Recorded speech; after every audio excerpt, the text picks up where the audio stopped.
Good evening, everyone.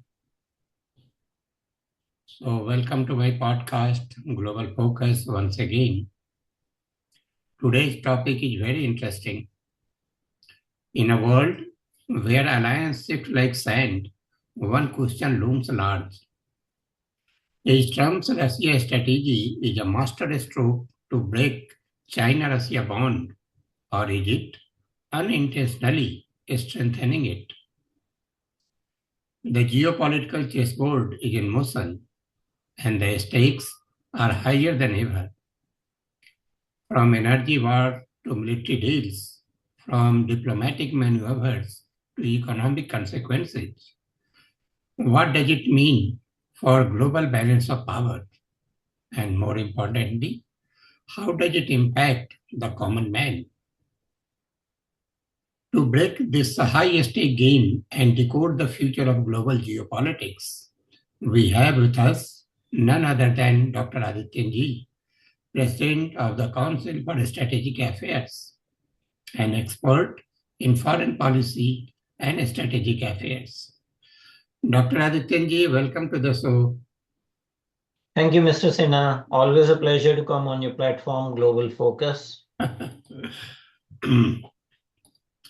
So, just jumping on my first question, how does Trump's approach to Russia impact the global balance of power? So, what do you say? Well, it's very interesting. Today is March 1st. It's a Saturday, and entire world watched in Oval Office yesterday, February 28th, the encounter between President Zelensky of Ukraine Yeah. and President Trump of United States, along with Vice President J.D. Vance. And that tells you, it was a good television drama. It appeared to be like what Trump used to do in Apprentice show for NBC. You are fired. It appeared something like that, but it tells you how much importance Trump is giving to relationship with Russia, as well as his personal relationship with Putin, whatever the reasons for that. I think we have to realize that United States as the reigning superpower made some erroneous geopolitical calculations after the end of Second World War, and specifically after the end of Soviet Union. Yeah, right. I think both these are important issues. We probably may not have had a Cold War after the end of Second World War if US was pragmatic enough. Yeah. Let's grant that it was unavoidable, but after dissolution of Soviet Union, there was no need for NATO expansion. Right. There was no need for continued existence of NATO because Warsaw Pact countries, they dissolved that Warsaw Pact after 1991. The whole reason they try for NATO was to keep Americans in, to keep Germany down, and to keep Soviets out of the Europe. Now, after 1991, when there was no Soviet threat, what was the rationale for NATO that originally a grouping of 12 countries? In 1991, it was a group of around 19 countries, and now it is 31 countries. And that was despite the promises given that NATO will not extend even 1 inch eastwards. So you are seeing the repercussions of that policy of aggressive NATO expansion, which was perceived as a threat by Russia. And after the breakup of the Soviet Union, United States actually courted Ukraine very heavily. Amongst all the former Soviet republics, Ukraine was the closest that almost ally of United States. And false promises and false deadlines were created for inclusion of Ukraine into NATO and inclusion of Ukraine into EU. And that policy has started to pay from 2014 onwards in a negative direction, that you had Russia taking over Crimea Yeah. Peninsula. Yeah. And then after 2014, there was CIA-inspired coup, or in 2014, CIA-inspired coup in Ukraine, when a democratically elected president, Viktor Yanukovych, was deposed by street power, allowed to flee to Russia, and then a pro-United States president was elected in the new election, which was highly irregular because you had an elected president. You didn't have to, you know, cause street fighting by $5 billion that was injected by the CIA through Victoria Nuland and Samantha Power. So ultimately, the policies that you were following wrongly are leading to this situation that Trump is facing. Yeah. Because even in the last US administration under Biden, the policy was to prolong the war, Yeah. continue to bleed Russia and Ukraine, which is de facto not a Russia-Ukraine war. It is a NATO plus EU plus US war against Russia, in which territory of Ukraine was being used as a battleground. Yes, it is. And majority of the troops from Ukraine side were Ukrainian, but they were foreign mercenaries. There were allegations that active duty personnel from EU countries and even United States are participating in that war. The current president of United States is from a different political party and does not have that Cold War mindset that most of the Democrats and most of the State Department functionaries had. They still considered Russia to be the main adversary.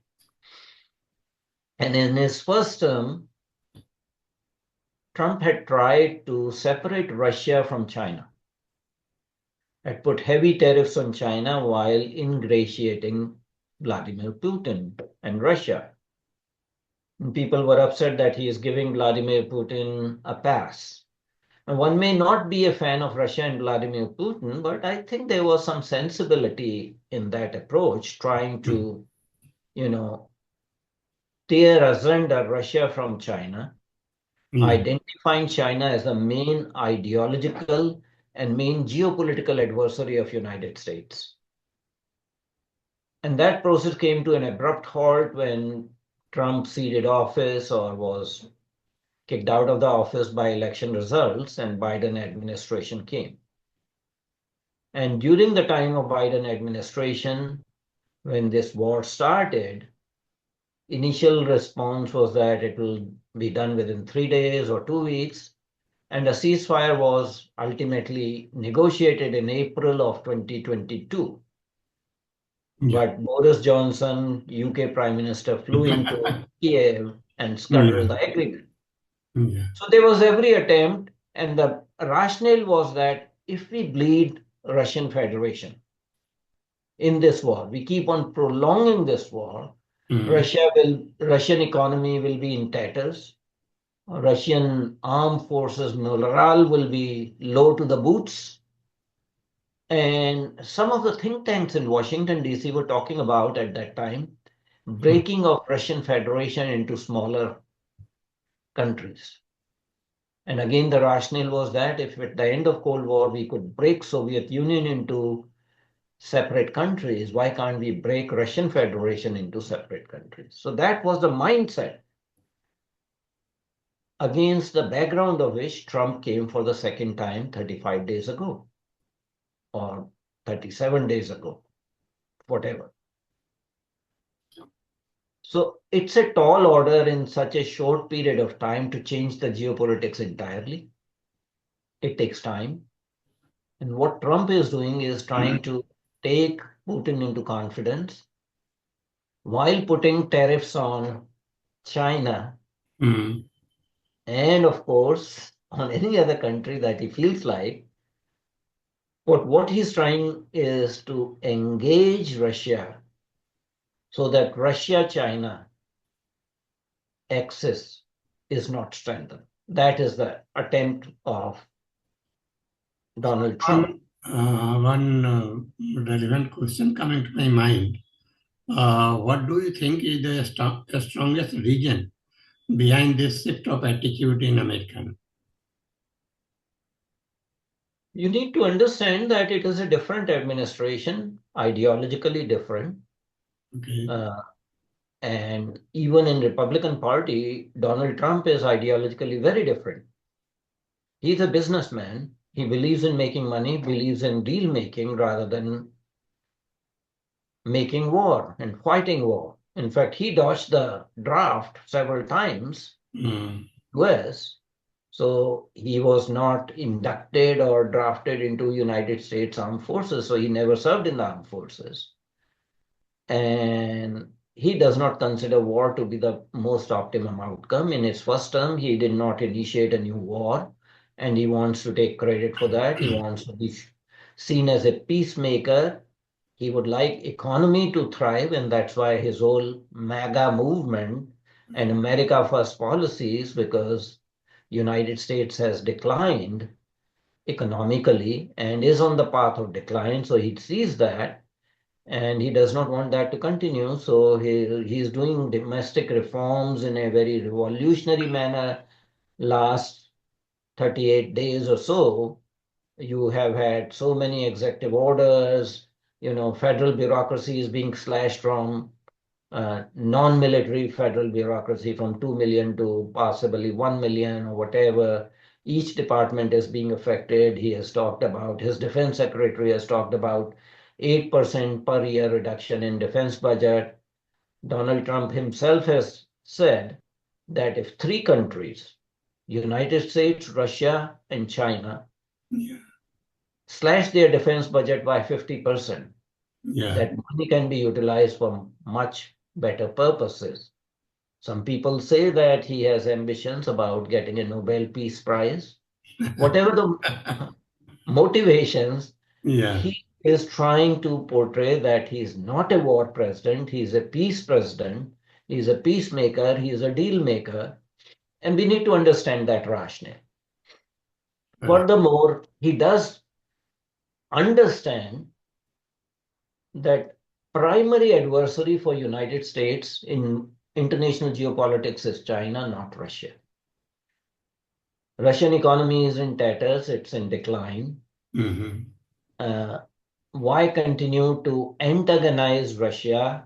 Why let Russia be a junior partner of China?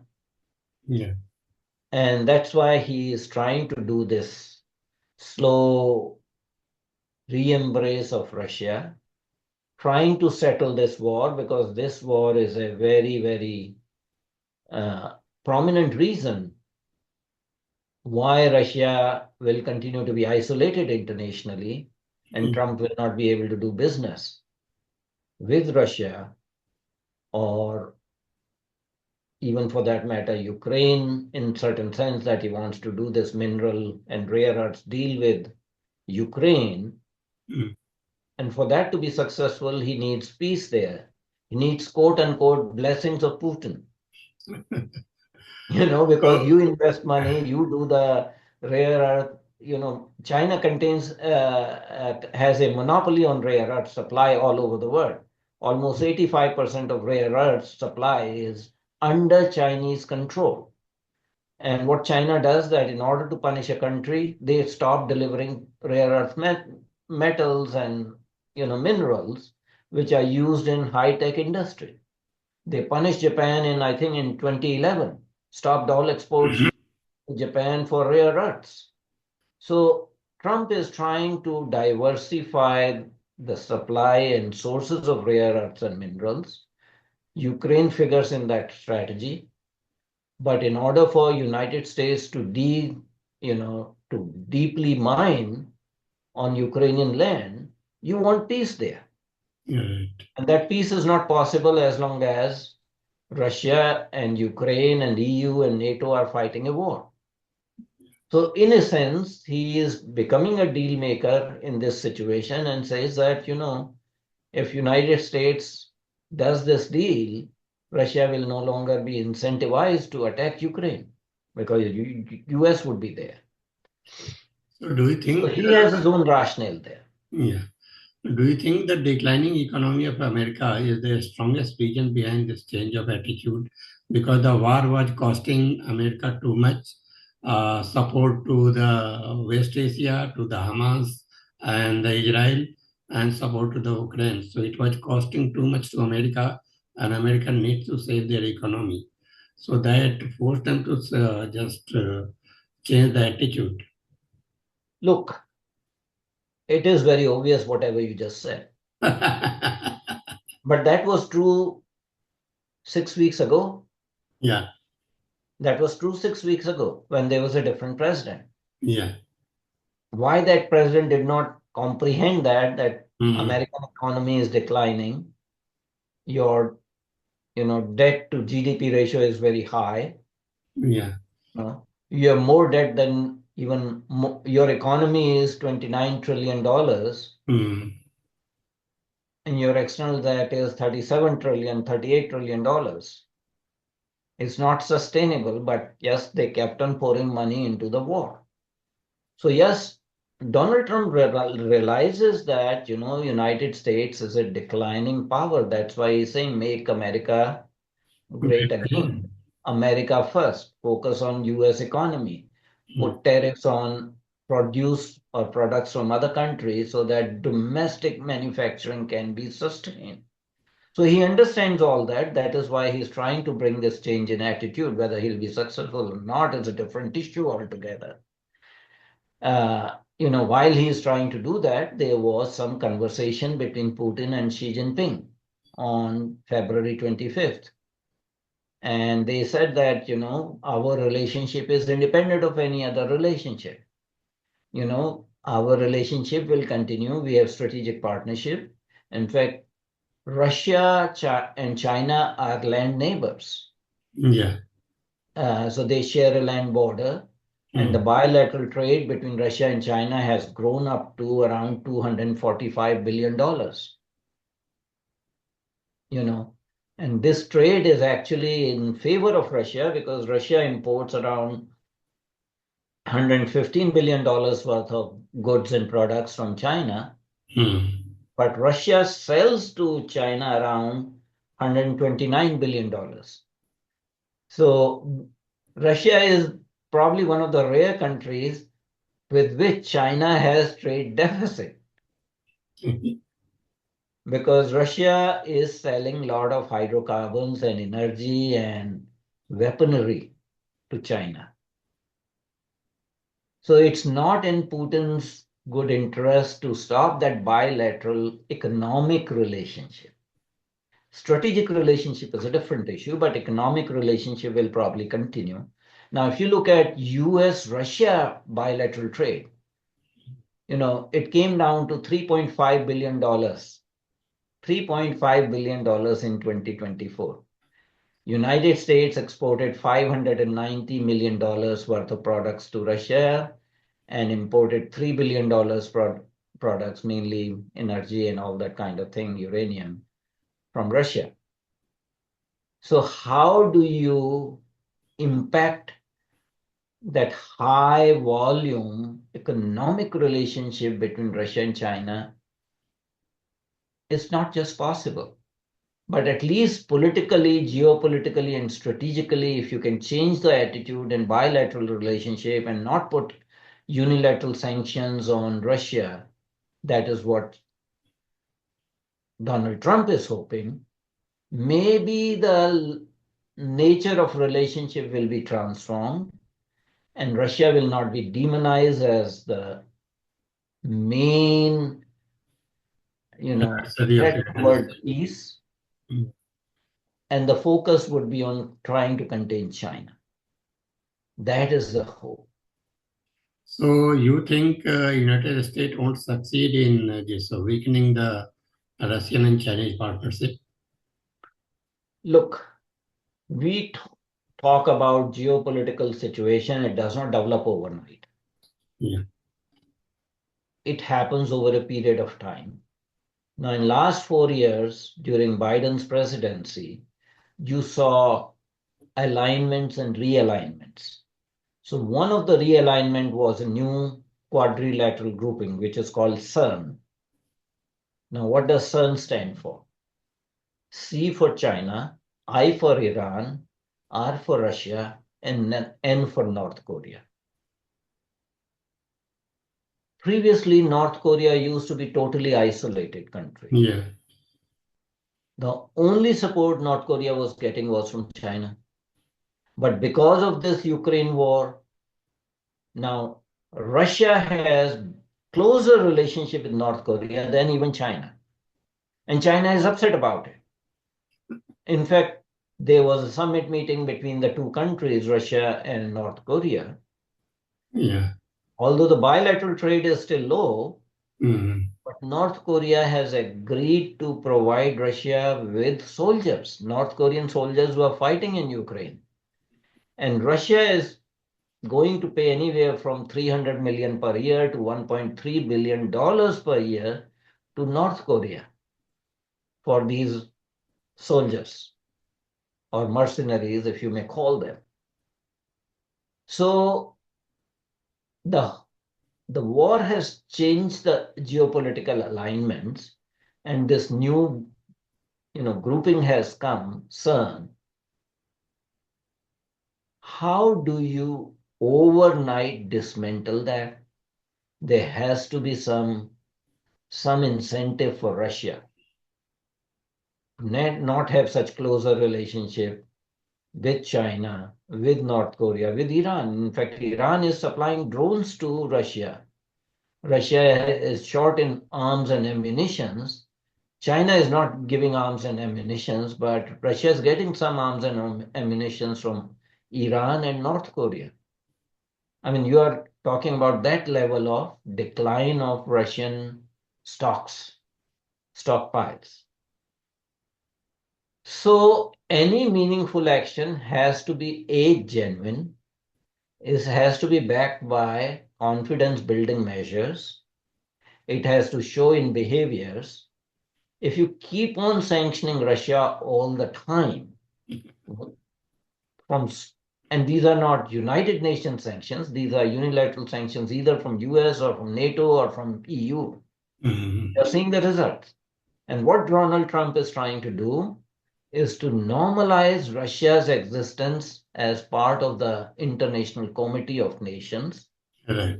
without demonizing it so that they can do their business and US can do their business. The war ends, Yeah. and then US can focus on the threat coming from China. Right.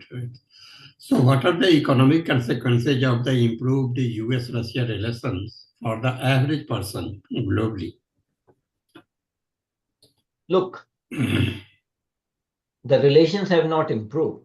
They are still at status quo. United States has not removed any sanctions on Russia since Trump came on power. NATO has not changed its policies. EU has not removed sanctions on Russia. So to talk about consequences of improved economic relationship with US and Russia is a hypothetical situation. First, you have to lift all the sanctions. First, you have to let Russia access the SWIFT system of payments. Because of these sanctions, Russian economy has been affected. Yes, they are a commodity-rich country, so they can sell commodities and make up some lost revenue. But any talk about improved economy as a result of better economic relationship between US and Russia, you have to do the first thing first. You have to remove the sanctions on Russia. You have to allow Russia to be able to use the international trading and international payment mechanisms. There is a problem Russia facing because they don't know how to do trade with China despite doing some trade in yuan. Yeah. Same way between Russia and India. The India-Russia trade is around $68 billion. It has increased. Russia has surplus of Indian rupees. They don't know what to do with that. So they are thinking of investing doing some foreign direct investment, India's manufacturing sector and all that sort of thing. So for Russia to feel confident, they will need actually, as a precondition, removal of the unilateral financial sanctions, which are not approved by the United Nations Security Council. So, do you think by dealing directly with Putin, Trump has sidelined the EU, the UK, France, and Germany? Indeed, indeed, and he should. He should. And the result would be that EU will probably be more and more isolated from United States. EU has its own agenda. Yeah. You know, Europeans were the original colonialists, and now they indulge in colonialism by any other means except physical colonization. So they have made all these rules, these woke philosophies, environmental concerns, labor standards. You cannot do business with them unless you improve upon this, otherwise there'll be sanctions on you. The president of EU, Ursula, whatever her name is, von Linden, is in India trying to negotiate a free India EU trade area, free trade area. But what is the stumbling block in those negotiations? And they are saying they will end those negotiations by the end of the year successfully, because EU wants to put a carbon tax on Indian exports. Why? Why are you bringing non-trade barriers into trade? Yeah. Standards of manufacturing, environmental concerns, labor standards, and factor that into, and I mean, that's to make Indian exports to EU more expensive. And of course, India has not agreed to those kind of conditionalities, non-tariff barriers. But it is in EU's benefit at this point in time, as they are divorcing strategically from United States. I mean, you can see a divorce between US and EU. They should need other friends.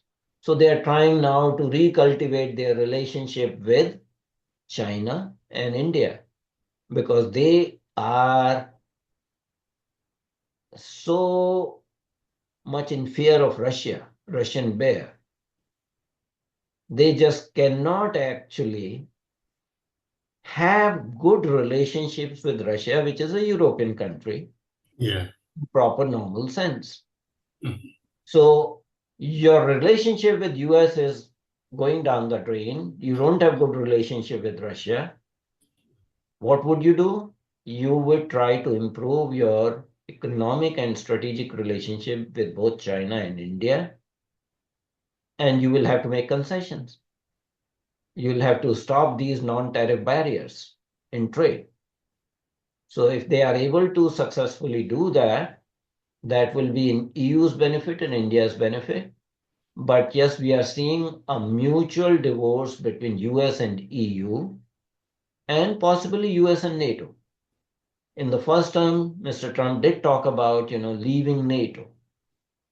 But people convinced him, his military commanders convinced him, and then he put a deadline that all the NATO countries have to spend 2% of their GDP on defense. Yeah. And almost 90% of NATO countries did that. Some of them are doing more than 2%. There are very few left. But it is very likely by the end of second Trump term, Trump may withdraw US from NATO.